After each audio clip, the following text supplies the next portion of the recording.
Hey, ¿cómo está? How's it going? Thank you very kindly for showing up, people. And Vafatangul Tolerates out there. I wanted to play this stream.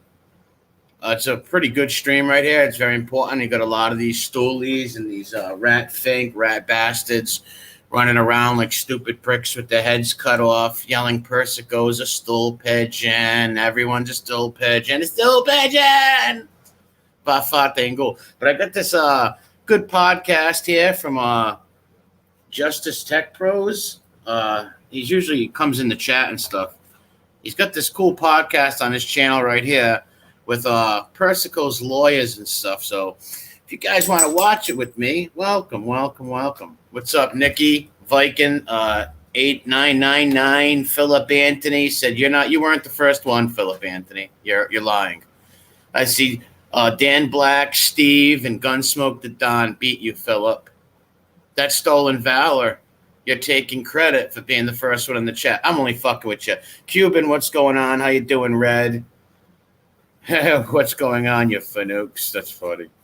Angel, how you doing? I know I got a video featuring Jimmy Cheeks. I seen that. That was funny, man. I seen that. Mind someone else's business. Those were videos you made recently were funny also. Bulldogs and Diamonds. What's up? I love that German Shepherd. Look how big that German Shepherd's head is. Beautiful dog. Beautiful dog. But we're going to watch this. This is really good right here. So join me. Is an open dialogue, opening the minds to the public to what takes place in reality, as opposed to what... I dropped the link to this guy's channel right here, Justice Tech Pros podcast. Make sure everybody subs to that channel. That's where I'm streaming this off. You think takes... Somebody dropped a message. Why do you steal people's content? I'm not stealing people's content. It's called fair use, and this dude doesn't care anyways. This guy wants the message to get out there, so start the Z with all that stuff. Fucking cacudones, man. Takes place. Ladies and gentlemen, welcome to the Justice Tech Pros podcast. Here's your host, Dominic Crea.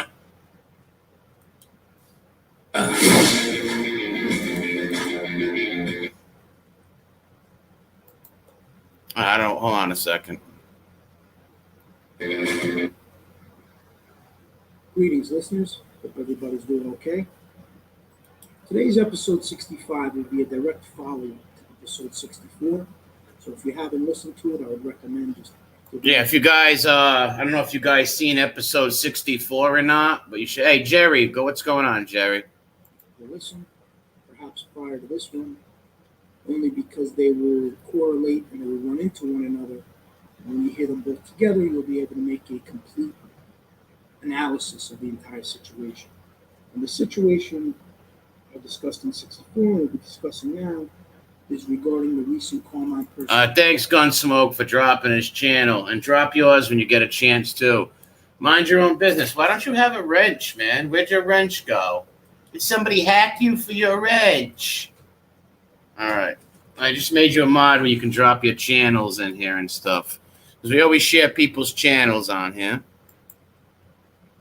Junior story that is... Wait, the Cuban dude said turn it up? What about now? Can you hear the Justice Tech Pros, the Dominic dude? Can you hear him good now? Unfortunately, being plastered everywhere where they're trying to label him as an informant, and it's completely false. Yeah, who mugged him for the wrench over here? Who took his wrench? Don't go mugging the guy. What the fuck? What is this, Harlem over here? Where the subways in New York City in the 80s? Inaccurate. And they're using documentation to do so, which actually doesn't support their claims, which I made very clear in episode 64. I don't want to rehash that. I already vetted that out.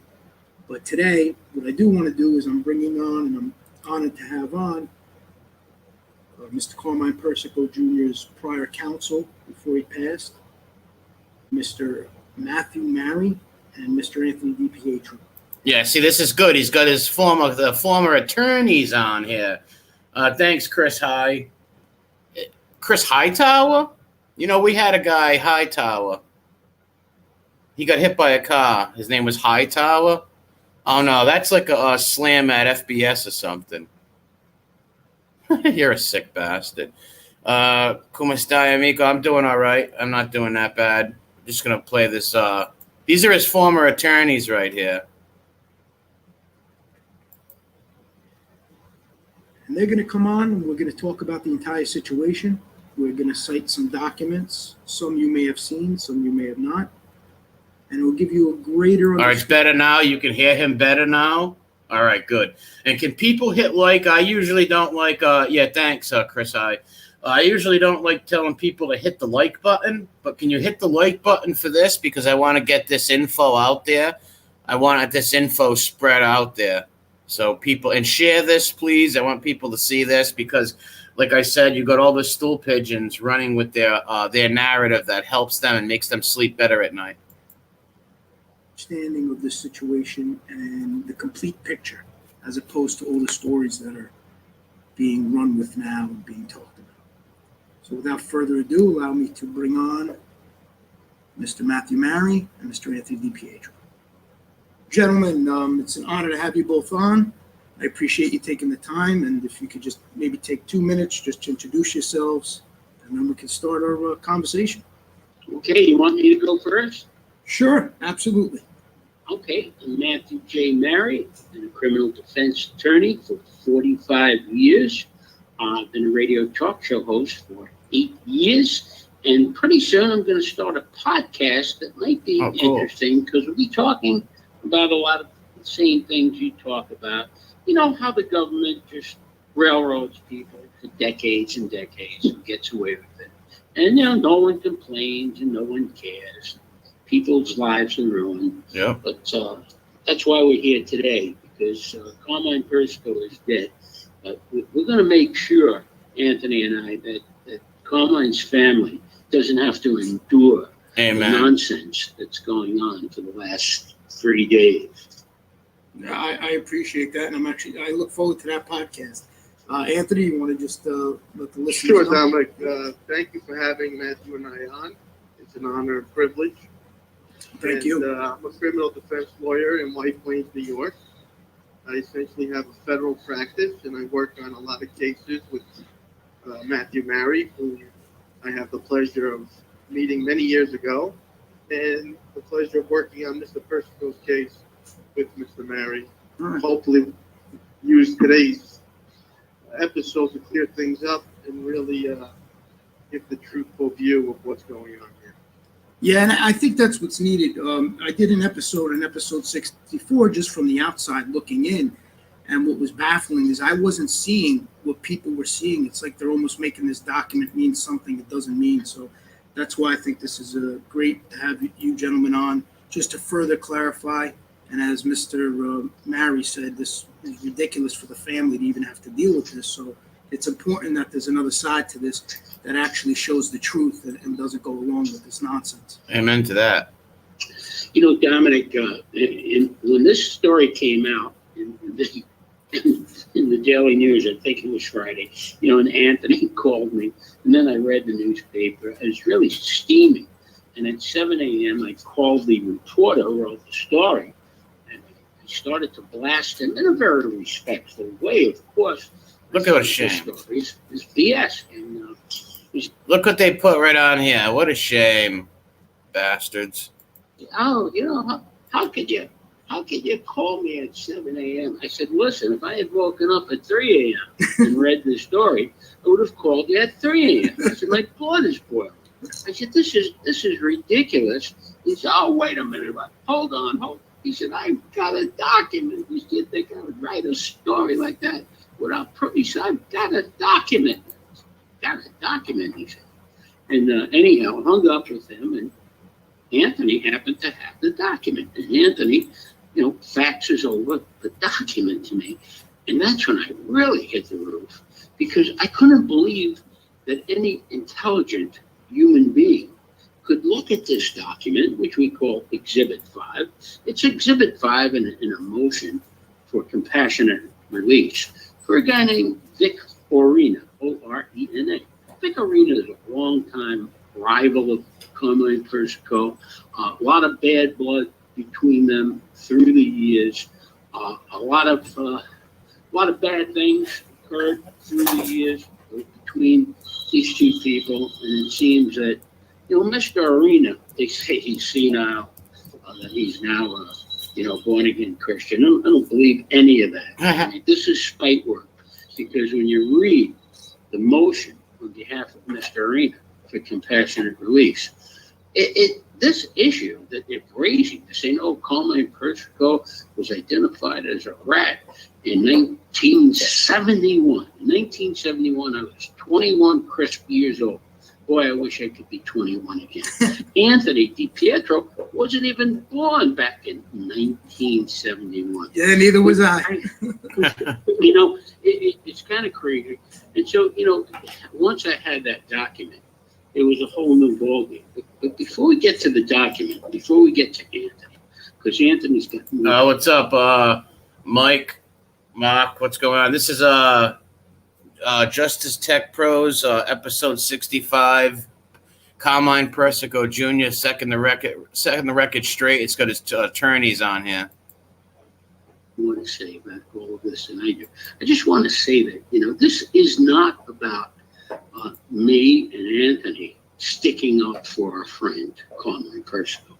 The Daily News rebuttal the next day after we called the reporter, and he did quote me, he did quote Anthony, and he did quote an expert who looked at the document and said the document clearly states that Mr. Persico and the 13 others were subjects of an investigation. They weren't informants. Okay, but they did put that much in, but yet the follow-up article the day after the big headline, Carmine Persico was a rat, the follow-up article seemed to portray Anthony and I as just bickering with the lawyer for Arena. And this is not about lawyers bickering, because sometimes, you could pick either side, right? That's what juries do in court. This is so elementary and so straightforward that there's really not much to talk about if you see the document. But I just wanted to get back to, I met Carmine Persico in 1968 when I was 18 years old and he was 34. And I got to know him over the years. We were on the commission case together. He was a defendant and I was representing another individual in the case. And we spent a lot of time over at MCC talking to each other, developing a friendship. And then, I don't know when it was, but about 7 years prior to Carmine dying, we started going through a lot of material that he had received from the government through Freedom of Information Act. And we started trying to define what his possible legal actions might be to get out of jail after serving 30 years on the commission case at that time. And I was lucky enough to find Anthony, who is the best guy to do a monumental job. And Anthony did a monumental job for Carmine in a motion for a resentence. We did a motion to have his 30-year mandatory parole enforced, and then ultimately a motion for compassionate release. And as things always work out in cases like this, the government just smashed down everything that we did. But we got to really know Carmine better and very closely. And Anthony, spent a lot of time with him up at the jail. And, we love Carmine. And we respect Carmine. But that's not why we've got to fight for Carmine today. If Carmine, please, I just have to be blunt. If Carmine were a rat, I wouldn't speak up for him at all. He wouldn't be my friend anymore. That's it. I love when this guy said this. This was great. This dude's awesome. He's like, if he was a rat, he wouldn't be my friend no more. Exactly. It would be the end of it. But to hear a great, great man like him, I'm talking about great, to be called a rat, it's just, it's terrible. It just turns me inside out and upside down. So, anyhow, Matt, and touching on something you said, why this is so infuriating, is that we know these files better than probably anybody. And the document that's being, I guess, pushed around as proof, those documents were the same documents that I used to try to reopen Carmine's sentence in showing that Gregory Scarpa Sr. and Lindy DeVecchio had provided false information that led to the 100-year sentence that Carmine received in the commission case. And the exact document that they are showing as alleged proof, and actually it shows nothing of the sort, is a document that comes from Gregory Scarpa Sr.'s informant file itself. Wow. And there are multiple identifiers on the document showing that this document was disclosed in a FOIA action led by someone named Angela Clemente, who did a fabulous job uncovering the corruption of the government and Gregory Scarpa Sr. And on each page of the document, if you look at the bottom corner, it has her name, because that's what the government does when it discloses a document in FOIA. These are the same documents that led to Carmine's case being reopened and re-argued before the Second Circuit on the basis that Gregory Scarpa Sr. had provided false information about murders in which the government used Carmine's sentencing to give him a 100-year sentence in a bid rigging case. So for anyone to state otherwise is simply not accurate. And these documents we know better than anyone else.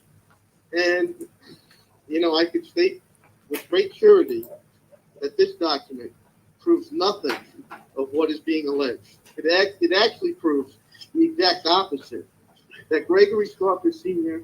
was providing information on the multiple subjects listed on this document. And I don't know if now may be a good time if you want to run through those. Yeah, make sure you guys hit like so this can get out there. I want people to see this and share it so they know the truth. They don't believe all these informant, rat, bastard podcasts out there that are pushing this. Dominic, do you have that document known as Exhibit 5? I do, and I'm actually also going to put it up. No, this is not mine, Anthony. This is from Justice Tech Pros. His link's in the description, and I'll drop it again in a little bit, but it's in the description over there. On the screen, so as we're talking, the listeners will see it. You know what I'd like to do? And I'm 70 years old. So back in 1971, I was a young kid, but some of these names might not be familiar to your audience, but they're very familiar to me. But anyhow, when you look at this document, Exhibit 5, what Arena's lawyer portrays this to be is he's saying that this is the top echelon informant program. That's the subject matter of this document. And Arena's lawyer, unbelievably, and for what reason, I can never imagine, because I just have to interrupt myself to say that the issue of Carmine Persico is a rat or not a rat has nothing to do with the issue of compassionate release for Vic or Arena. Putting this stuff in a motion for compassionate release is just spite work, and maybe we'll get to that later, or maybe we won't. But the most important thing for your audience, Thanks, Mike, for dropping the channel, to understand is that this document is so clear. It talks about the top echelon informant program. And on the left side of every page are names, right? And on the right side of every page are numbers that relate to the government numbers for the informants. And they suggest that this... if you guys hear anything in the background, my dog's chewing on a leg. He's got a pelican leg I bought him. I bought him a real nice pelican leg, but let's get on with the show. Document is a list of stool pigeons, and that their numbers are to the right. And this is ridiculous to start with, because as Anthony pointed out to me, the first moment gave me the document, said, look at the informant numbers.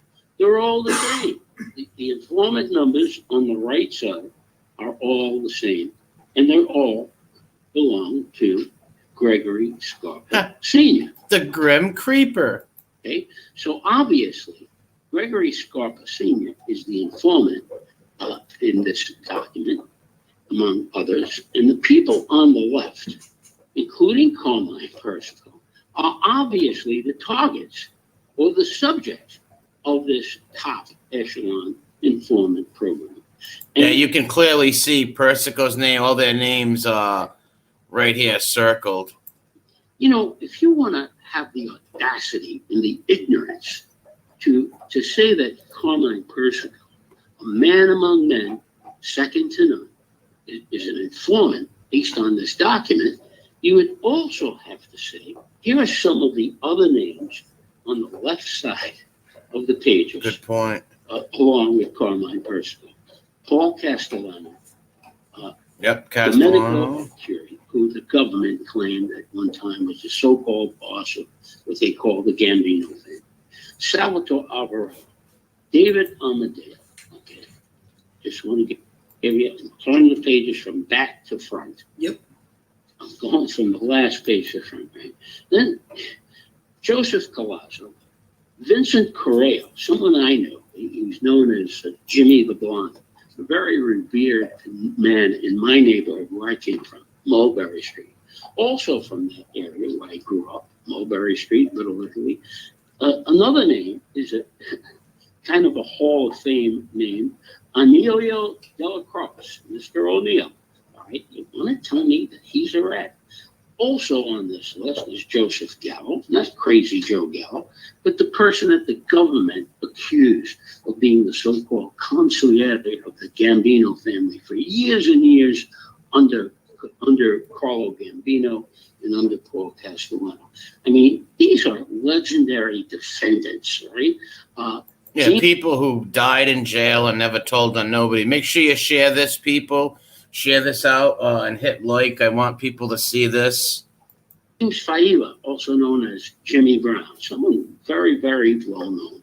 Giuseppe Gambino, another person. We could go on and on and on. I don't know if your audience would be familiar with all these names.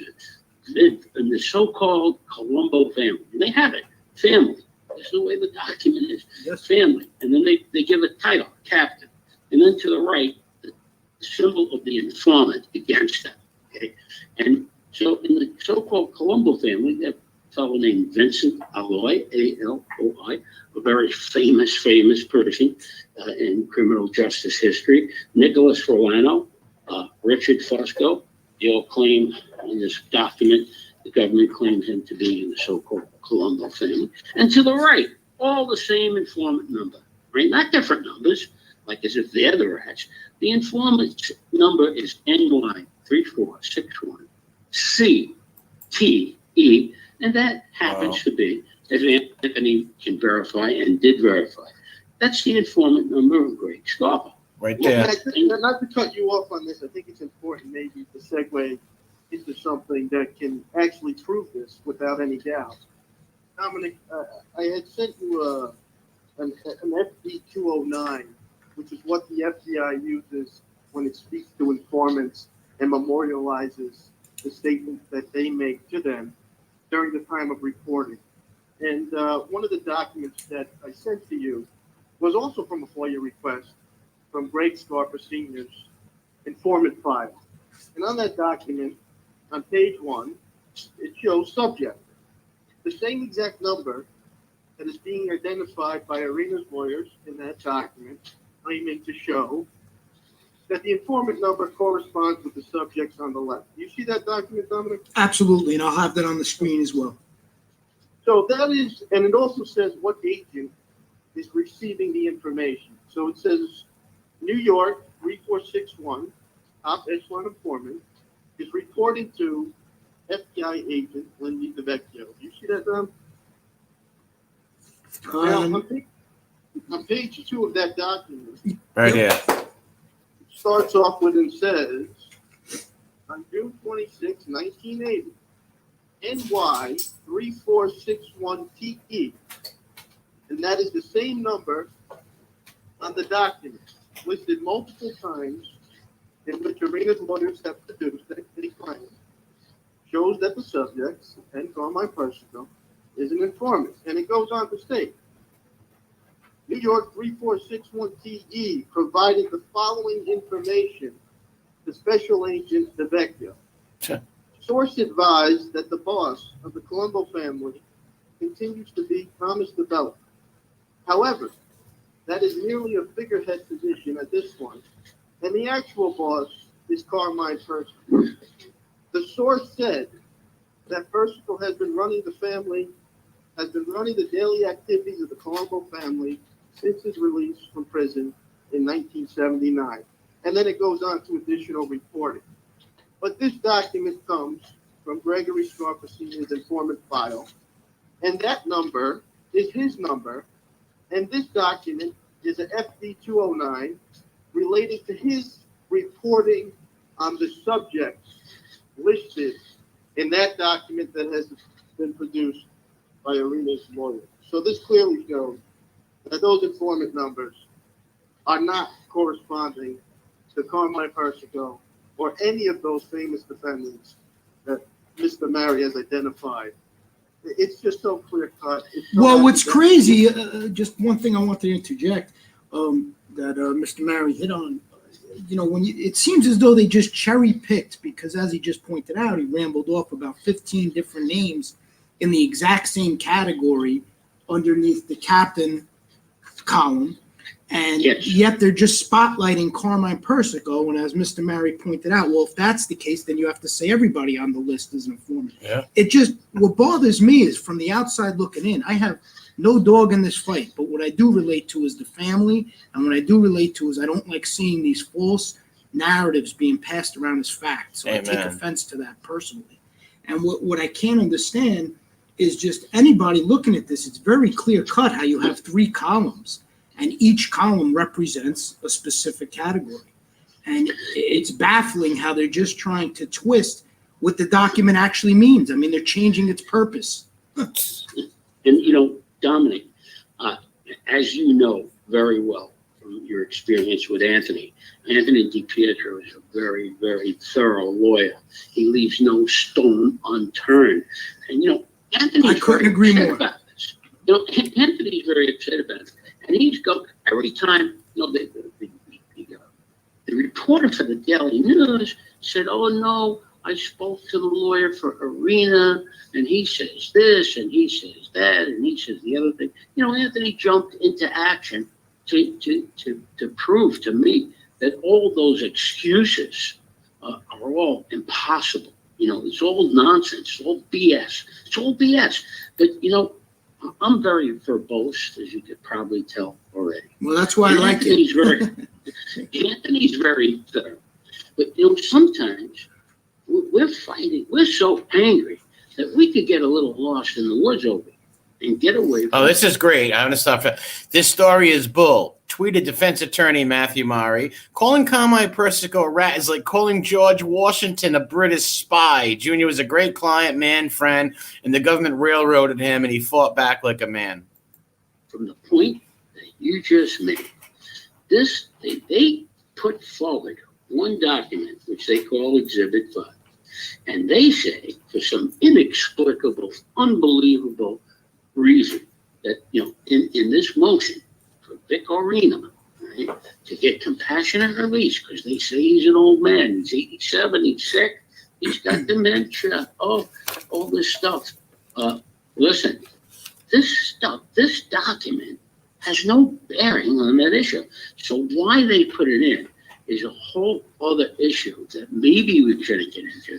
But it seems to me that who's ever paying Arena's lawyer, maybe it's Arena himself, is trying to start trouble, trying to start controversy, and using the courts to do that. And that offends me. Well, that tells you that the guy Arena is not some reborn-again saved freak. He's actually still got his vendetta against Persico. Well, you know what, Matt? That's an interesting point you raised that, because as we discussed, there's also a letter that was filed in this court case, in Arena's court case, in 2016. And Dominic, I believe you have that letter. That document was filed by Arena's son. And it identifies the same document that they're speaking about now, and it makes the same accusation. And in the letter, he also identifies the same attorney that is on the case now. And one of the so-called diligence that the attorneys for Arena are making is that they didn't want to release this document. And they didn't want to make this accusation unless it was a necessity as a last resort. Well, that can't be true, because the Sun filed this same accusation, citing the same report, almost 5 years ago, and it went nowhere. It caught no legs. No one paid any mind to it, because the document itself proves nothing of the sort. And in that interim of 5 years, not a single document has been shown to support this claim. And I heard the reporter answer some questions from others that say, well, you think there's documentation that could support and show that he was giving information?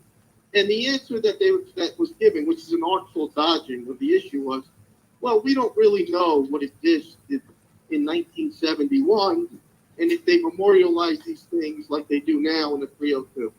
Well, we do know what exists, because we have thousands of records memorializing the top echelon informant Gregory Scarpa Sr., dating back to the early 1960s. And every time that he gave information, they put his informant number, and they memorialized the statement that he made. So, there's a lot of artful dodging of the issue. Yeah, I was actually going to touch on that, Anthony, because I felt that was an important thing to note.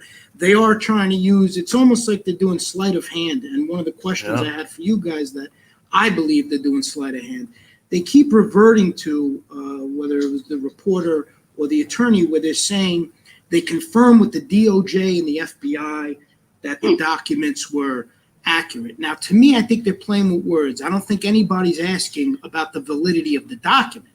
What's in question is the contents of the document. Yep. So to me, I believe they're playing with words on that.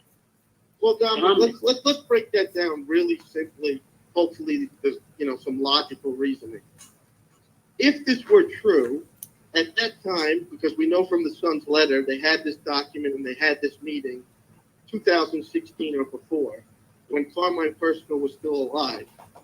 Any defense lawyer knows that you cannot just call up the FBI and call up the Inspector General and say, excuse me, I represent a defendant who could potentially benefit from this. Can you please confirm that a certain person is an informant? First of all, that's against DOJ policy. They would all lose their jobs. So it lacks any credibility. So the idea that they had a meeting, which the Sun references in his letter, was a meeting about Gregory Scarpa Sr. and the murders that were done on his behalf in connection with the FBI. They may have shown the document at that time and said, is this authentic? And no FBI agent, in my opinion, and even though I accuse them of some pretty bad things, is going to confirm whether someone is an informant to another person's attorney and another person's son, a defendant's son, just because they want to know. Yeah, okay. Good point. I'm not great with this law stuff, but good point. So I'm going to shut up. That does not make any sense. It lacks credibility. I doubt that anyone would risk their jobs to do that. And in any event, let's go one step further. If it was true, and he did have a quid pro quo relationship where he's giving things and getting things, he is the alleged boss of the Colombo family. Why would the FBI reveal him to be an informant if he is an informant for them? That makes no sense. I mean, this is just so illogical on its face. It's so ridiculous. I think that's what's so disturbing is these commonsensical points are just being hashed over by pushing this narrative. And anybody with a brain could see that, and that's what's confusing. Listen, Dominic, what's being done here in the aftermath of our aggressive response to the initial story in the Daily News, Carmine Persico was arrested. We jumped into action immediately, 7 o'clock in the morning. I mean, that newspaper barely hit my doorstep, okay, before I was on the phone with the reporter. And Anthony's already doing his research. Already, the lawyer for Arena is making excuses for his misrepresentation of this legitimate document to be something other than what it is. It is what it is. And by this lawyer saying, oh, I went to the Inspector General and I verified this document is legitimate, and I talked to 2 lawyers. He couldn't talk to any lawyers. And Carmine's lawyers were me and Anthony DiPietro. And many years ago, decades ago, he had Frank Lopez and Stanley Myers, both of whom have been dead for decades. Okay, so this is all BS. And so why? Well, Matt, Matt, not to cut you off, but on that point, it's also another instance of artfully using words. He never says they confirmed anything. What he says is they had reason to believe it could be true. Now, first of all, that's all speculation and nonsense from a disgruntled attorney, if one even exists. And secondly, no attorney is going to confirm anything like that to another attorney because they have a duty to that former client that they could be disbarred for doing such a thing. So all of these things are just incredible on its face. Well, I think, Anthony, you hit on a point where it's being artfully portrayed. They're using words in such a way so they're not taking a strong stance, but they're leading the public to believe, oh, okay, it was confirmed. But it really wasn't confirmed. They're just being... It couldn't be confirmed, number one, because it's not true. That's right. Number two, because what they're saying is impossible. You can't talk to dead men. Carmine's previous lawyers have been dead for decades. The Inspector General is not going to do some confirmation for some criminal defense. But what are they confirming? That the document is real? Of course it's real. We stand by this document. This document is an official government document. But what we are saying is that any Mama Luke who fell off a tree yesterday and bounced his head on a rock to get up and look at this document and understand that the people that I've mentioned, Anthony Tony Ducks Corral, Paul Vario, Big John Armento, who died in prison. I knew John Armento. These are the people on the left side of the document. Carmine Persico, Paul Castellano, Vincent Alloy, Emilio Dela Cruz. There he is. Giuseppe Gambino. These people on the left side of these documents, Paul Castellano being the most famous, they're not all rats. Come on, give me a break. And the informant numbers that they try to portray as proving, oh, this is a document about rats. The informant number is all the same for all the people, and it's Greg Scarpa's number. So, in other words... Yeah, great point. How could people believe this stuff? Like, I can see somebody like me where I don't know shit about this legal fucking nonsense. I don't know nothing about that. But all these rat informants and these people running with it makes me sick, and I'll shut up again. What they're trying to do by all the other garbage we've been talking about is to get us to take the bait and to run around in circles, biting our own tail, all right, to try to answer the stupid excuses that they're making for misrepresenting a document to the court, okay? And that document is a legitimate document, and they portrayed it as a rat list, and the Carmine Persico was on it. And we're saying it's a list of subjects that were being investigated by Scarpa and other super rats. And, you know, the more that we get away from this simple document and take the bait to keep talking about BS, the more we do a disservice to our cause. So you hit it on the head, Dominic, when you took a look at this piece of paper. You don't have to be a lawyer to understand this. You don't have to be a judge. You don't have to be an FBI agent. Anybody in the street that we picked at random, we would be able to get the same answer. It's obvious. The people on the left are defendants, famous defendants who are being investigated. And the number on the right, there ain't no two ways about it, belongs to Greg Scarpa Jr. So, you know, we're knocking ourselves out because we love Carmine Persico, and we don't want to allow this injustice to continue. But, you know, Dominic, thank you for giving us the opportunity to be on your show today. But both Anthony and I are saying to ourselves, no matter how many... Yeah, God bless you, Justice Tech Pros, for for doing this and caring about the Persico family and stuff. God bless.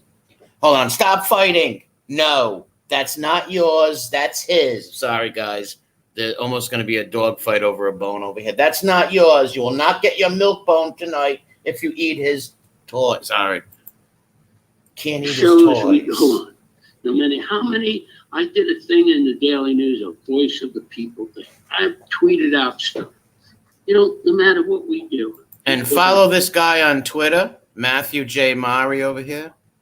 To remember that original headline. Yes, unfortunately, I agree. That's why, to me, it's important to get as much back push and pushback that we can get. Yeah. You know, one thing I just wanted to note real quick, sorry to cut you off, but just one thing I want to note, which is another important item that I believe, once again, they're twisting the meaning. They're holding on to the name of the document's called Top Echelon Informants. Now, obviously, that just means these are top guys that they consider targets, and this is the program for those top guys. Oh, you know, this is what it says. Page 1, on November 3rd, 71. Subject, Top Echelon Informant Program. Exactly, and that's my point. Echelon Informant. And that's my point. Yeah, they're trying to take that heading and make it mean something it doesn't. They're trying to say, well, that means that there's top echelon people who are informants, and that's not what it's saying. Once again, they're playing with words. It's saying it's a top echelon informant program. It has nothing to do with calling the informants top echelon. These are people who are informing on these top targets. Again, I almost feel like I'm in the Twilight Zone because this is common sense stuff, and it's being twisted to mean something it's not. It's incredible. And, you know, I just hope that enough people are listening to this program, and maybe anywhere else we can be heard. And just, you know, when people ask me about this. That's why, can you please, everybody, I never ask people to share or hit like. Can you please hit like and share this so this information gets out? I have pictures of this document in my phone. I just sent them the entire document. It's a public record now. And look at it. You know, tell me what it is. Paul Castellano, Meyer Lansky. They're all rats, please. Yeah, I know. Look at all the guys that are circled here. Lansky, Delacroix, Castellano. They all stoolies? No. It's just bizarre. This is bizarre. It absolutely is. Absolutely is. Who's Amber Alert's going around mugging people for wrenches? She's mugging people, or he. Anthony, was there any other points you wanted to stress or clarify? I think Matthew's right. I mean, listen, there is more that could be said as technicalities and to show that the document has no validity as to what is being represented. But the more you get caught in the weeds, I mean, it's very plain. It's very straightforward. At the end of the day, this document provides no proof whatsoever that Carmine Persico ever informed on a single person, ever gave a single piece of information to the government, and it's just nonsense. And it's not your phone. Until his dying day, he made a valiant effort to fight the government at every turn. That's his. And he did over 50 years in prison during his life. You have yours. Over 5 decades, the man was in prison. And he died even though he should have been released in a prison cell, in a prison hospital. And he was purely warranting compassionate release, and he never got it. And the government fought back at him at every turn too. So this whole story is really nonsense. And it has no truth to it. It was filed 5 years ago, and now all of a sudden it caught legs. And look, I don't really blame the news reporter because he is going off of what the attorneys are representing. And that's why he's also covering himself by not stating that the other subjects on the list are informants based on this document, because then he would have no coverage. At least now he can say, well, that's what the attorney's saying, and that's what he's telling us. So, you know, there's a very, you know, clear game going on here. But at the end of the day, there's no truth to this. Well, I understand your point, Anthony, but I would add one thing. This is where I do blame reporters and whatnot.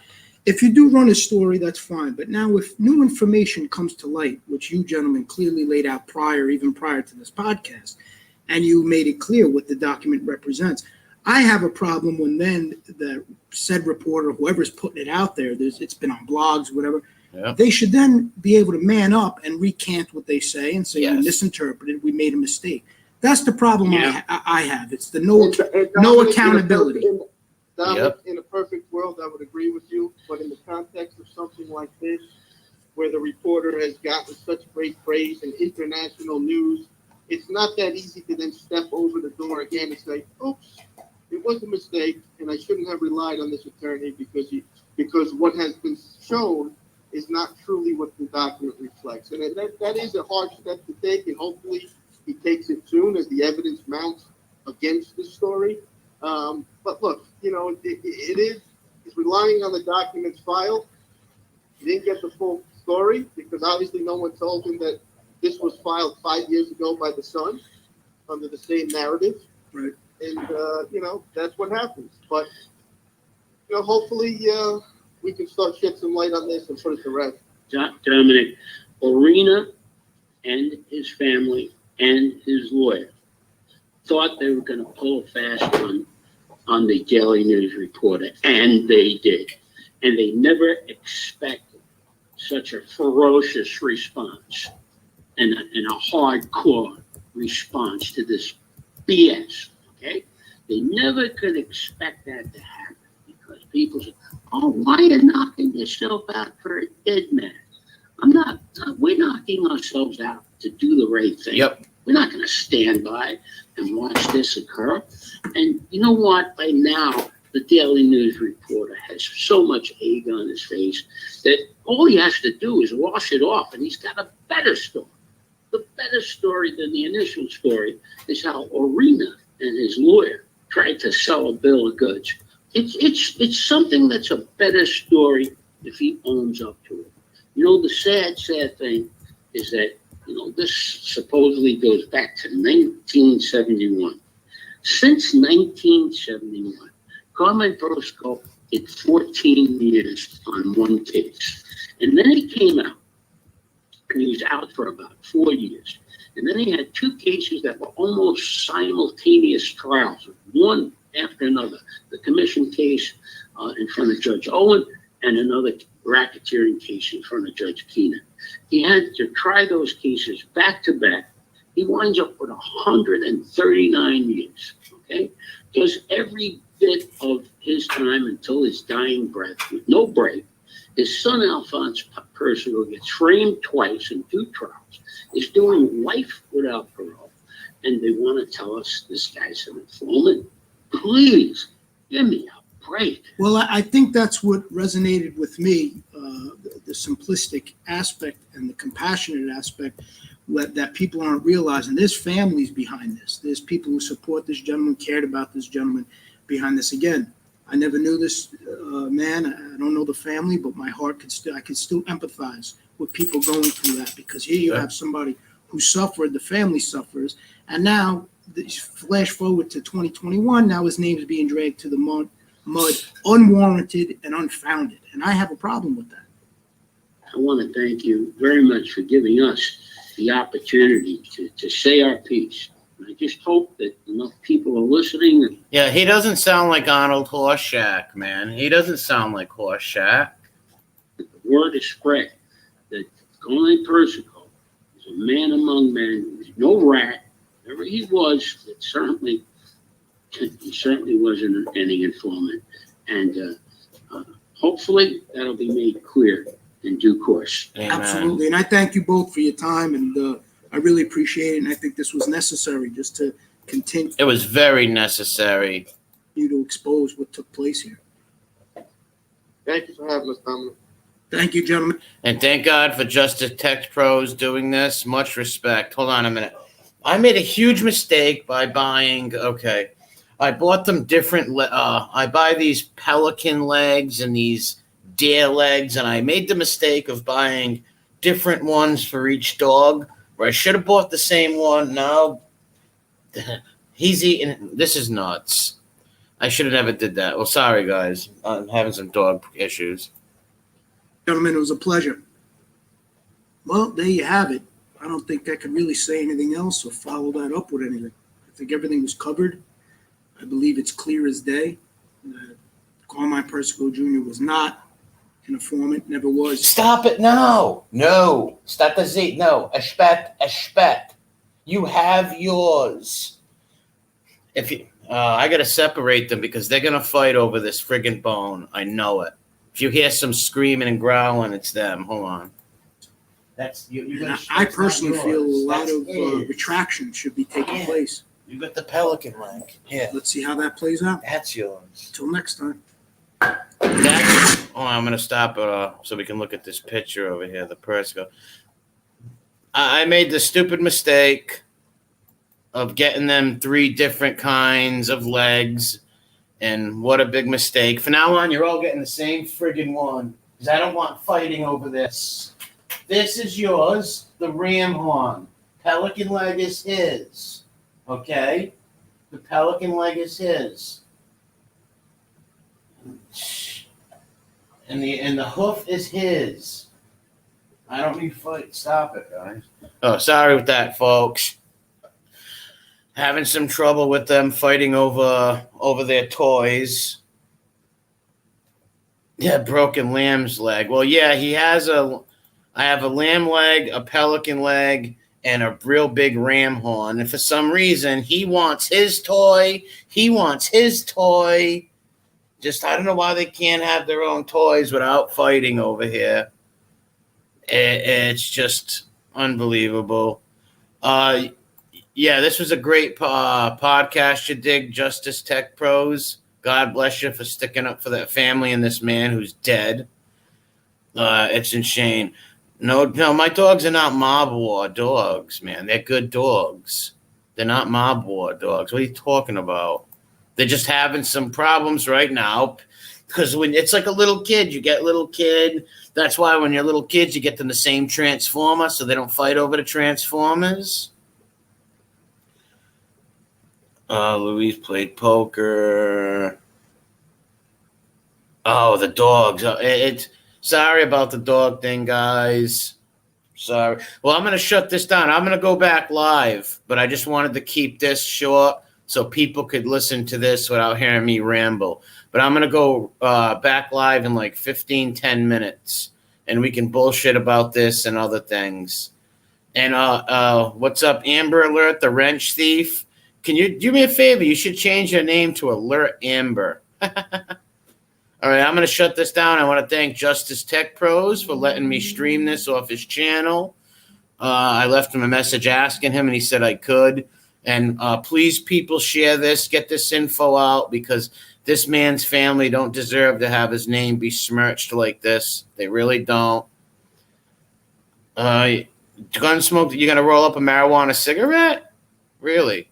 I really don't smoke marijuana cigarettes. I smoked some marijuana cigarettes when I was younger, but I don't smoke marijuana cigarettes no more. All right, thank you, guys. And sub to Justice Tech Pros channels. The link is in the description. I'll be back in 10 minutes. We can bullshit if you people want to join.